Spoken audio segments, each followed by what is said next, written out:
The biggest AI news this week as far as coding goes is that GitHub Copilot is now available for free. Now, I think the biggest surprise I found with this was, if we go down to the plans and pricing, of course, it's absolutely great now that GitHub Copilot is free. Previously, right at the start when GitHub Copilot was released, I'm pretty sure you got like a 2-week or a 1-week free trial before you had to pay. Then I'm pretty sure that they got rid of the free trial. And of course, then there was no free version unless you were a student or a teacher or something. But now I've just seen, after the announcement of GitHub Copilot being available for free, I've just seen that the pro version is actually free for the first 30 days. I had no idea that this was the case. And I don't know if this is just being introduced now as part of the free version. Maybe they've only just introduced this alongside the free version. I have no idea. However, I think it's really cool now that GitHub Copilot is available for free. Now, of course, there is an asterisk with this in that there is limitations. So for example, it only includes up to 2,000 completions and 50 chat requests per month. I've seen a few people complaining about that. These limitations are too low. And of course, these thresholds probably are too low for the serial GitHub Copilot user or AI Gen coding user. However, I would argue that if you are a massive user of AI tools like GitHub Copilot, then paying $10 a month for the pro version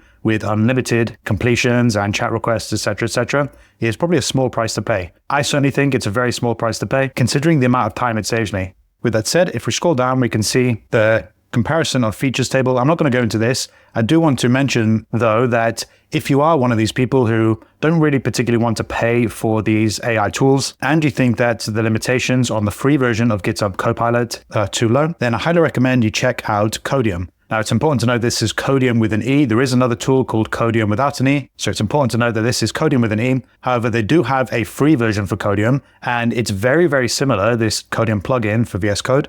It's very, very similar to GitHub Copilot. It performs pretty much exactly the same tasks as GitHub Copilot and does exactly the same thing as GitHub Copilot. However, it's free, and you get, as part of the free plan, you get unlimited AI autocompletes and unlimited in-editor AI chats. Now, personally, I use GitHub Copilot. I pay for GitHub Copilot. I know a lot of people, though, have migrated from GitHub Copilot and they're using Codium instead. I do have a very good friend who is a PHP developer who uses Codium and swears by Codium, and he uses Codium within PHP Storm.